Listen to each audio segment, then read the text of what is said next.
রাসেল আপনি লিখেছেন, নামাজ অবস্থায় চোখের পানি গড়িয়ে পড়লে কি নামাজ নষ্ট হয়ে যাবে? নামাজ অবস্থায় যদি আল্লাহর ভয়ে চোখের পানি পড়ে তাহলে সেক্ষেত্রে নামাজ নষ্ট হওয়ার তো প্রশ্ন ওঠে না, বরং নামাজের কোয়ালিটি মান আরো ভালো হবে ইনশাআল্লাহ।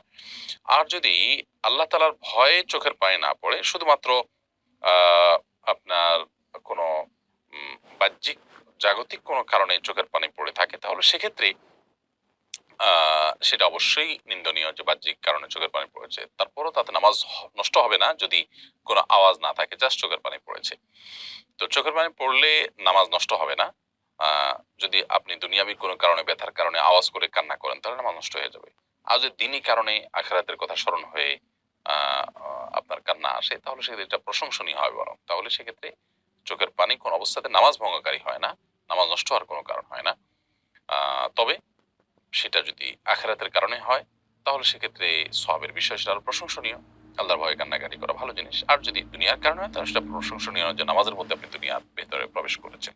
এমনি হেমায়েত উদ্দিন খুলনা এই আইডি থেকে আপনি লিখেছেন, মসজিদের টাকা কি ঈদগাহের খরচ করা যাবে? মসজিদের টাকা মসজিদেই খরচ করতে হবে, ঈদগাহে খরচ করা যাবে না। যদি ঈদগাহটা মসজিদের অধীনে থাকে, মসজিদের সামনে যেরকম জায়গা থাকে ঈদগাহের অধীনে, তাহলে সেক্ষেত্রে মসজিদ এবং ঈদগাহ কমপ্লেক্স হলে কমপ্লেক্সের টাকা সেখানে খরচ করা যাবে। কিন্তু যিনি মসজিদের জন্য দিয়েছেন বা মসজিদের জন্য যাদের কাছ থেকে টাকা নেওয়া হয়েছে তাদের টাকা মসজিদেই খরচ করতে হবে, এটাকে অন্য কাজে খরচ করা যাবে না। কারণ ইসলাম ফিকহের একটা গুরুত্বপূর্ণ মূলনীতি হলো দানকারী যে উদ্দেশ্যে দিয়ে থাকেন সে উদ্দেশ্যে ব্যয় করতে আমরা বাধ্য। এটা শরীয়ত প্রণেতা আল্লাহ এবং তার রাসূল সাল্লাল্লাহু আলাইহি ওয়াসাল্লাম যেরকম নির্দিষ্ট করে দিল এটা করতে হয়। কোনো দানকারী যদি কোনো কিছু নির্দিষ্ট করে দেন যে এটা মসজিদ, এটা মাদ্রাসা, এটা অমুক, এটা তমুক কাজে, তাহলে সেখানে সেটা ব্যয় করতে হয়।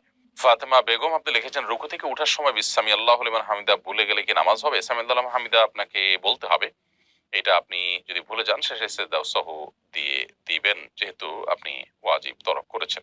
ফাহিম এআইডি থেকে আপনি লিখেছেন, সহশিক্ষার একটি প্রতিষ্ঠানে একজন শিক্ষক হিসাবে চোখের হেফাজত করার বিধান কি? রাস্তায় চলার পথে কঠোরভাবে হেফাজত করা হলেও পড়ানোর সময় চোখ নিচে রাখা যায় না এবং বিভিন্নভাবে স্টুডেন্টদের সাথে ইন্টারেক্ট করতে হয় পড়ানোর স্বার্থে, এক্ষেত্রে বিধান কি জানতে ইচ্ছুক।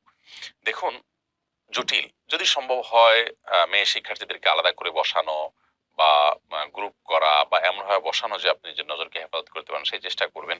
সংগ্রাম এবং যুদ্ধ আপনাকে চালাতে হবে। যদি কোনোভাবে নিজেকে নিয়ন্ত্রণ করতে না পারেন তাহলে সেক্ষেত্রে বিকল্প চিন্তা আপনার করতে হবে। প্রয়োজনে শুধু ছেলেদের পড়ানোর মতো সুযোগ থাকলে সেদিকে আপনাকে যেতে হবে। আসলে কিয়ামত যত নিকটবর্তী হয়ে যাচ্ছে দিনের পরে চলাটা আমাদের জন্য কঠিন থেকে কঠিনতর হয়ে যাচ্ছে। দুনিয়াটা ইমানদারের জন্য এমনিতেই জেলখানা, সেটা কিয়ামত যত নিকটবর্তী হবে আরো বেশি হবে। সেরকম একটা পরিস্থিতির মধ্য দিয়ে আমরা কিন্তু সময়গুলো পার করছি। ইব্রাহিম খালিল খান আপনি লিখেছেন, হাতে লাঠি নিয়ে জুমার নামাজে খুতবা দেওয়া কতটুকু জরুরি? এটা ফরজ ওয়াজিবের পর্যায়ে না থাকলেও সুন্নাহ, নবী সাল্লাল্লাহু আলাইহি ওয়াসাল্লামের সুন্নাহ দ্বারা প্রমাণিত খুতবার সময় হাতে লাঠি থাকা বিধায় সুন্নাহ আদায়ের নিয়তে এটা তো অবশ্যই করা উচিত। তবে না করলে কোনো খতিব তার কারণে নামাজ হবে না বা গুনাহ হবে ব্যাপারটা কিন্তু সেরকম না। ক্লাসের সময় আসরের আজান দিলে স্যারকে না বলেই নামাজে যাওয়া যাবে কিনা? ভদ্রতার খাতিরে অবশ্যই আপনি অনুমতি নিয়ে যাবেন।